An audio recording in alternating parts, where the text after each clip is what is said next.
नमस्कार, लोकस्वर टीवी में आपका स्वागत है। मैं हूं प्रियंका। खबरों में आगे बढ़ेंगे, मगर उससे पहले सुर्खियों पर एक नजर।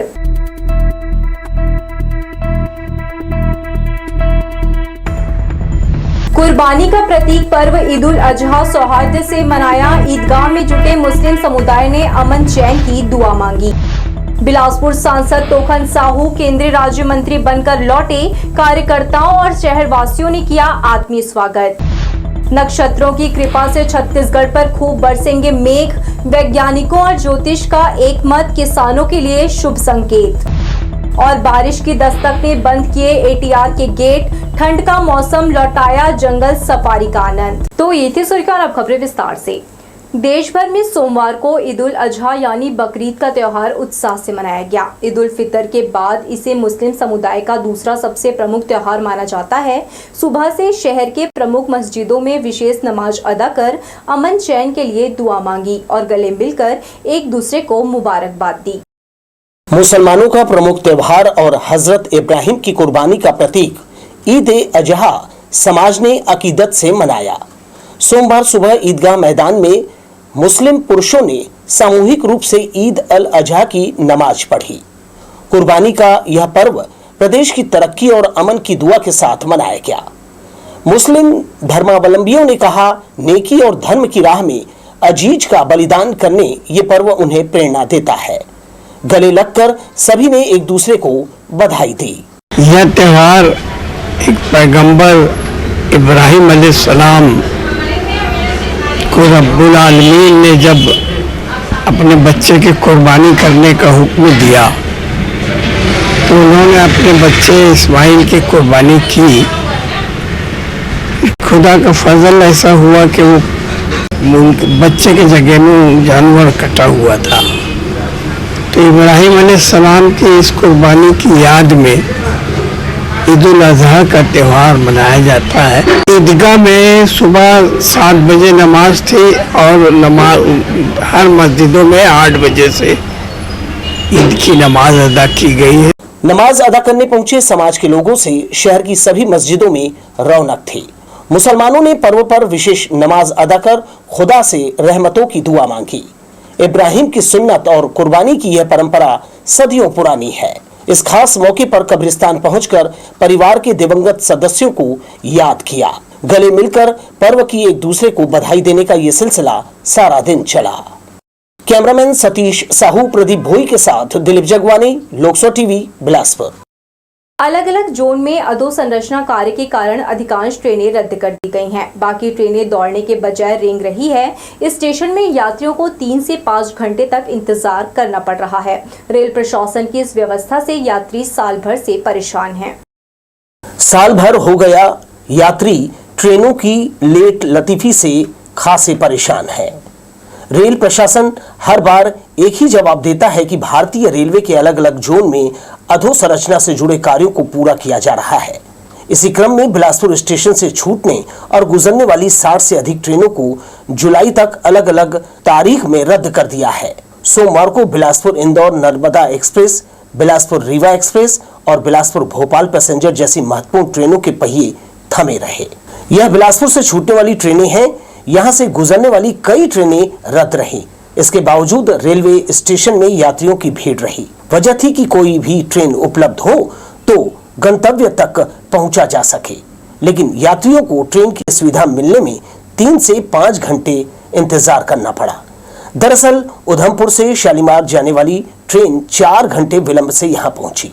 इसी तरह गुजरात जाने वाली हावड़ा अहमदाबाद एक्सप्रेस 3 घंटे और पूरी योग नगरी ऋषिकेश उत्कल एक्सप्रेस 4 घंटे, सुबह 7 बजे पहुंचने वाली हावड़ा मुंबई मेल 2 घंटे देरी से बिलासपुर रेलवे स्टेशन पहुंची। इन ट्रेनों के इंतजार में बैठे यात्रियों को स्टेशन में काफी वक्त गुजारना पड़ा। इन ट्रेनों के इंतजार में यात्रियों को स्टेशन में काफी समय गुजारना पड़ा। कुछ यात्री परिवार के साथ थे, उनके साथ छोटे छोटे बच्चे परेशान हुए। यात्रियों का कहना है कि अधोसंरचना कार्य जरूरी है, ये होना भी चाहिए, लेकिन जो ट्रेनें चलाई जा रही हैं उन्हें समय पर चलाया जाए, इसके लिए रेलवे को ठोस प्रयास करना चाहिए। लोकस्वर टीवी के लिए कैमरामैन जय साहू के साथ भूपेंद्र राठौर की रिपोर्ट।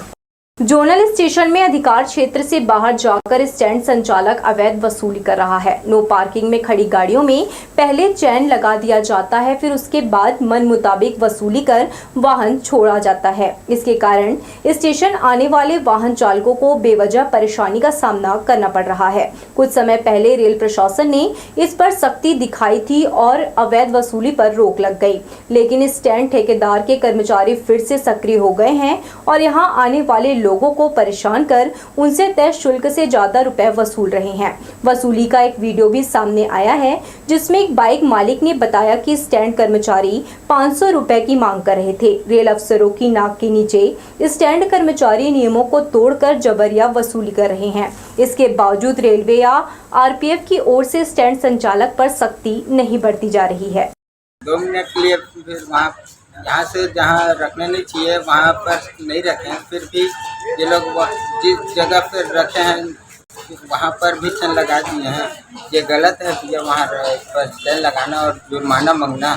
नो पार्किंग में लगा ये नो पार्किंग का बोर्ड लगा है वहाँ पर, बट जहाँ पास नहीं लगना है ना वो दूर पड़ रहा है। वहाँ से 500 रुपये का मांग कर रहे हैं। केंद्रीय राज्य मंत्री बनने के बाद पहली बार बिलासपुर पहुंचने पर सांसद तोखन साहू का भारतीय जनता पार्टी ने जोरदार स्वागत किया। रेलवे स्टेशन से कार में सवार होकर उनका काफिला शहर के मुख्य मार्गों से नेहरू चौक पहुंचा। इस दौरान कई स्थानों पर पार्टी कार्यकर्ताओं के अलावा स्थानीय व्यापारियों, विभिन्न संगठनों के लोगों ने उनका आत्मीय स्वागत कर बधाई दी। बिलासपुर लोकसभा से सांसद निर्वाचित हुए तोखन साहू को केंद्रीय राज्य मंत्री बनाया गया है। बिलासपुर लोकसभा से किसी सांसद को करीब 70 साल बाद केंद्रीय राज्य मंत्री की महत्वपूर्ण जिम्मेदारी दी है। इससे श्री साहू के गृह क्षेत्र लोरमी से लेकर पूरे छत्तीसगढ़ में हर्ष की लहर है। इतने जोश और उत्साह के साथ बिलासपुर नगर के हमारी माताएं, बहनें, जनता, कार्यकर्ता इतने उत्साह के साथ स्वागत कर रहे हैं, अभिनंदन कर रहे हैं। मैं बिलासपुर लोकसभा क्षेत्र की जनता का ऋणी हूँ, सेवक हूँ, अभिनंदन करता हूँ, नमन करता हूँ। इनके आशीर्वाद से इस मुकाम पर पहुँचा हूँ। जिला अस्पताल के नए बिल्डिंग में जलापूर्ति नहीं होने से मरीजों की हालत खराब है। मोटर बिगड़ जाने से दूसरे दिन सोमवार को भी अस्पताल में पानी की सप्लाई बाधित रही। इससे परिजनों की चिंता बढ़ गई है। एक तरफ भीषण गर्मी है, दूसरी तरफ पानी नहीं। मरीजों को नहाने, कपड़े धोने, बाथरूम जाने परेशानी का सामना करना पड़ रहा है। अस्पताल में भर्ती अधिकतर मरीज दूसरे जिलों और आसपास गांव के रहने वाले हैं। ऐसे में उनका आसरा केवल अस्पताल है। पानी नहीं मिलने से मरीज की तबीयत को लेकर उनके परिजनों की चिंता बढ़ने लगी है। मरीज लेके आए हैं अपने जेज की डिलीवरी होने में, तो 8 दिन हो गए आए। 2 दिन हो गए पानी तो नहीं मिले भैया, 2 दिन हो गए पानी कल बिगड़ गए रही से कथे। अब आज पानी नहीं आते, वही परेशानी तो हो थे मरीज मन का। यहाँ कुछ परेशानी नहीं होते, पानी भर के परेशानी है।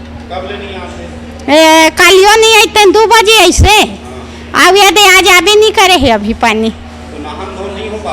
तो कहाँ नहावा धोवा थे बेचारी मैंने तो वैसने हवा अब वो पानी के परेशानी है, तो कुछ परेशानी नहीं है। हाँ पिए बार वो फ्रिज हवा तो मैं तने मके ला के पिया था। जिले का इकलौता 100 बिस्तर का मातृ शिशु अस्पताल में इतनी बड़ी व्यवस्था के बीच 2 दिनों से मोटर पंप खराब है। भर्ती मरीजों को भीषण गर्मी में दैनिक क्रिया के लिए पानी चाहिए, लेकिन प्रबंधन हाथ पर हाथ धरे बैठा रहा। जबकि ऐसी समस्याओं के त्वरित निदान के लिए जिला अस्पताल प्रबंधन को मुस्तैद रहना चाहिए था। मरीजों को व्याकुल देखकर परिजन चिंतित हो उठे हैं। लोकसभा टीवी के लिए कैमरामैन जयेंद्र गोले के साथ अभिषेक पांडे की रिपोर्ट। मंगला का पटवारी तालाब इस साल भी बारिश में गंदगी से भरा रहेगा। मानसून सिर पर है, ऐसे में तालाब की साफ सफाई करा दी जाती तो इसमें भरने वाला वर्षा जल लोगों के निस्तारी के काम आता। कई साल हुए घनी आबादी से घिरा तालाब उपेक्षित है। इसमें फैली काई की परवाह किए बिना लोग दूषित पानी में नहा रहे हैं, जिससे त्वचा संबंधी रोग हो सकता है। बेहतर होगा तालाब की सफाई की जाए, जिससे स्वच्छ और भरपूर पानी जमा हो सके। तोरवा स्थित छठ घाट आस्था और पर्यटन का अनूठा संगम है। हर साल यहाँ देश भर से बड़ी संख्या में पर्यटक विभिन्न अवसरों पर पूजा अर्चना और सैर सपाटे के लिए आते हैं। छठ पर्व पर यहाँ हजारों की संख्या में श्रद्धालुओं की भीड़ जुटती है। इन दिनों छठ घाट की स्थिति ठीक नहीं है। यह घाट जलकुंभी से घिरा है। इसके कारण नदी में गंदगी की बाढ़ सी आ गई है। साफ सफाई नहीं होने से पानी दूषित होने लगा है।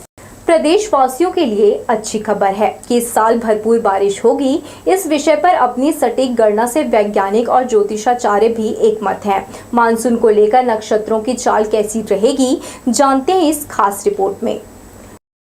ज्यादा उन्नत विज्ञान तकनीक के दम पर कुछ सालों से वैज्ञानिक मौसम का पूर्वानुमान सटीक बता रहे हैं। खासकर गर्मी और वर्षा को लेकर लोगों का ध्यान मौसम विभाग द्वारा जारी रिपोर्ट पर होता है। उधर ज्योतिष गणना में भी इस साल अच्छी वर्षा का अभिमत दिया है। पंडित पंकज भूषण मिश्र बताते हैं कि सूर्य का नक्षत्र परिवर्तन महत्वपूर्ण खगोलीय घटना है, जिसमें वो आंध्र से होते हुए विभिन्न नक्षत्रों में गोचर करेंगे, जिससे 23 जून से बारिश का सीजन प्रदेश में शुरू हो जाएगा। पुष्य और मघा नक्षत्र पहुंचने पर सूर्य की चाल बादलों के खूब बरसने का संकेत रहेगा। ऐसा इस बार अगस्त और सितंबर में देखने को मिलेगा। बेहतर बरसात होने की वैज्ञानिक और ज्योतिष का एक मत कृषि आधारित छत्तीसगढ़ के लिए सुखद संकेत है। यहाँ छत्तीसगढ़ में वर्षा का संकेत 23 जून के शाम 4 बजे के बाद मिल रहा है। इस वर्ष वर्षा अच्छी होगी और ये वर्षा ऋतु छत्तीसगढ़ में सितंबर तक पूरी होती है। हमारे ज्योतिष गणना के अनुसार में और खास करके छत्तीसगढ़ के भौगोलिक स्तर में 9 नक्षत्र वर्षा के माने गए हैं। नक्षत्रों में सूर्य और चंद्रमा की स्थिति से हम लोग वर्षा का आकलन करते हैं कि वर्षा कितना प्रतिशत होना है। आर्द्रा में जो आकलन किया गया है, अभी 22 जून से लेकर के 7 जुलाई तक वर्षा करीब करीब 60% होगी आर्द्रा नक्षत्र में। ग्रह नक्षत्रों में सूर्य और चंद्रमा की चाल का प्रभाव सभी जीवित और निर्जीव पर पड़ता है। पर्यावरण भी इससे अछूता नहीं है, लेकिन इससे बेहतर प्रतिफल की उम्मीद हम तभी कर सकते हैं जब हमारे आसपास खूब सारी हरियाली हो। पेड़ पौधों की भरमार अच्छी वर्षा के लिए मौसम को अनुकूल बनाता है। वर्षा ऋतु में नए वृक्षों का, नए पौधों का अंकुरण होता था। वर्षा के लिए सबसे आवश्यक है वृक्ष लगाना। प्रत्येक व्यक्ति को लगाना चाहिए। इसीलिए छत्तीसगढ़ के खेतों में आप देखेंगे बहुत से वृक्ष मिलेंगे आपको। आम के, पीपल के, नीम के, बबूल के, खैर के, डूमर के, बहुत सारे वृक्ष मिलेंगे। इसलिए प्रकृति का संरक्षण आवश्यक है वर्षा के लिए। विज्ञान विभाग ने 2 महीने पहले जून से देश में मानसून प्रवेश और इसके 20 जून के बाद छत्तीसगढ़ में सक्रिय होने का अनुमान लगाया था, जो कि ज्योतिष गणना से मेल खाता है। तो उम्मीद की जानी चाहिए कि प्रदेश के किसान इस साल खूब फसल पैदा करेंगे। कैमरामैन सतीश साहू के साथ दिलीप जगवानी, लोकसभा टीवी, बिलासपुर। मानसून का असर अब धीरे धीरे दिखने लगा है। मौसम विभाग की माने तो जून का प्रथम पखवाड़ा बेहद गर्म रहा। इस बीच 2 दिन वर्षा रिकॉर्ड किया, लेकिन उससे कोई फायदा नहीं हुआ। हालांकि 2 दिन हुए, देर रात से भोर तक हल्की बारिश से कुछ राहत मिली है, लेकिन सारा दिन तेज गर्मी और उमस ने लोगों को बेहाल कर दिया है। मौसम वैज्ञानिकों के मुताबिक प्रदेश में 20 जून के बाद मानसून की सक्रियता बढ़ जाएगी और इसका असर जिले में दिखाई देगा। इससे 1-2 दिनों में अधिकतम तापमान में गिरावट आने के आसार हैं। जून से अगस्त माह मछलियों की ब्रीडिंग का समय होता है। उन्हें संरक्षित करने के लिए शासन ने 15 अगस्त तक मछली पकड़ने पर प्रतिबंध लगा दिया है। शासन द्वारा जारी आदेश में साफ कहा गया है कि जो भी नियमों का उल्लंघन करेगा उसे सजा के साथ 10,000 रुपए का जुर्माना लग सकता है। केज कल्चर को छोड़कर शेष सभी तरह के जलाशयों में मछली पकड़ना प्रतिबंधित किया गया है। अचानक मां टाइगर रिजर्व 31 अक्टूबर तक के लिए बंद रहेगा। मानसून में जंगल के कच्चे रास्ते खराब हो जाते हैं, उनमें वाहन चलाना मुश्किल होता है। जानवरों के प्रजनन का सीजन होना अभ्यारण्य बंद रखने का दूसरा महत्वपूर्ण कारण होता है। 15 जून से 15 अक्टूबर तक मानसून मानकर वन विभाग 31 अक्टूबर तक के लिए टाइगर रिजर्व अभ्यारण्य को बंद करता है। मानसून ने फिलहाल छत्तीसगढ़ के सुदूर क्षेत्र सुकमा बस्तर में दस्तक दी है, लेकिन इसके आगे बढ़ने में अभी 10 दिन का समय और लग सकता है। जंगल क्षेत्र में बारिश हो रही है। एटीआर प्रबंधन ने ऑफिशियल तौर पर 15 जून से एटीआर बंद करने का ऐलान किया है, जबकि पिछले सप्ताह से ही बारिश होने के बाद पर्यटकों के वाहन जंगल के भीतर नहीं जा रहे हैं। जो पर्यटक वहां पहुंच रहे हैं उन्हें शिवतराई से अचानक बार होते हुए छपरवा तक मुख्य मार्ग में ही घुमाया जा रहा है। 15 अक्टूबर के बाद जब बारिश पूरी तरह से पूरी हो जाएगी तब जंगल के भीतर की सड़कों की मरम्मत कराई जाती है। उसके बाद पर्यटकों के वाहनों को आसानी से भीतर लाया जा सकता है। आपको बता दें कि मानसून का सीजन जानवरों का प्रजनन काल माना जाता है। इसी वजह से हर साल टाइगर रिजर्व में सफारी इस दौरान बंद कर दी जाती है ताकि वन्य जीवों के प्रजनन काल में किसी भी तरह का खलल न पड़े। लिहाजा बारिश के मौसम में 1 जुलाई से लेकर 31 अक्टूबर के बीच सफारी बंद कर दी जाती है। इसके बाद से नवंबर में जंगल सफारी के गेट खोल दिए जाएंगे। एटीआर के अधिकारियों के मुताबिक इन 4 महीनों में जहां कोर एरिया में सफारी बंद रहेगी, वहीं जंगल के बफर एरिया में सफारी जारी रखी जाएगी, जिससे यहां घूमने आने वाले पर्यटक बफर एरिया के जंगल को करीब से देख सकें। लोकसभा टीवी के लिए कैमरामैन जय साहू के साथ भूपेंद्र राठौर की रिपोर्ट। हिर्री के धौरा भाटा में सोमवार की सुबह 35 वर्षीय युवक की लाश पाई गई। इसकी सूचना पुलिस को दी गई। शुरुआती तफ्तीश में मृतक की पहचान सकरी भावर निवासी राम सिंह के रूप में की गई है। जानकारी के अनुसार वो मोटरसाइकिल से सब्जी बेचने आसपास निकल जाता था। पुलिस को पूछताछ में यह पता चला कि वो अक्सर शराब के नशे में सड़क किनारे पाया जाता था। आशंका व्यक्त की जा रही है कि अत्यधिक शराब पीने से उसकी मौत हुई है। पुलिस मर्ग कायम कर जांच कार्यवाही कर रही है। मस्तूरी क्षेत्र के दर्री घाट में रहने वाली 17 वर्षीय किशोरी ने घर में फांसी लगाकर खुदकुशी कर ली। दिनेश राव गोमकाड़े ने बताया कि शनिवार की रात वो अपनी भाभी के घर पर था। रात करीब 11 बजे घर के एक कमरे में भतीजी रिया पंखे पर फांसी के फंदे से लटक रही थी। किसी तरह दरवाजा तोड़कर उसे नीचे उतारा। तब तक उसकी सांसें बंद हो गई थी। घटना की जानकारी परिजनों ने तत्काल पुलिस को दी। आत्महत्या का कारण स्पष्ट नहीं है। पुलिस परिजनों से पूछताछ कर आगे की कार्यवाही कर रही है। बारिश पूर्व मेंटेनेंस के कार्य तेजी से निपटाए जा रहे हैं। शहर के प्रमुख मार्ग, वेयर हाउस और स्मार्ट रोड में लगे कई स्ट्रीट लाइट खराब हो गए, जिसे बदला जा रहा है। स्मार्ट सिटी प्रोजेक्ट के तहत नए लाइट लगाए गए। बरसात में खासकर रात में सड़कों पर पर्याप्त रोशनी जरूरी है। मौसम खराब होते ही अंधेरा छाने लगता है और बारिश में वाहनों की सीधी रोशनी से दुर्घटना की आशंका बढ़ जाती है, जबकि स्ट्रीट लाइट जलने से बरसात में यह समस्या काफी कम रहती है। मगरपारा के पास लूट और मारपीट की घटना हुई। दयालबंद गुरुद्वारा के पास रहने वाले डॉक्टर अभिजीत सिंह इस घटना के शिकार हुए हैं। डॉक्टर की रिपोर्ट पर सिविल लाइन थाने में अपराध दर्ज कर लिया गया है। पुलिस के अनुसार रविवार देर रात 11 बजे डॉक्टर अभिजीत अपने दोस्त और पत्नी के साथ नया बस स्टैंड की ओर जा रहे थे। इसी बीच मगरपारा के पास एक मोटरसाइकिल में सवार कुछ लोग कार के पास आकर जोर से हॉर्न बजाते हुए उन्हें रुकवाया। जब वह गाड़ी से उतरे तो युवकों ने उनसे धक्का मुक्की करना शुरू कर दिया। वहीं उनके गाड़ी में पत्थर भी फेंका। बीच बचाव के दौरान एक युवक उनके गले से चैन लूटकर फरार हो गया, जिसकी रिपोर्ट सिविल लाइन थाने में दर्ज की गई है। बताया जा रहा है कि युवक स्वयं ग्रुप के हैं। पुलिस मामला दर्ज कर युवकों की तलाश कर रही है।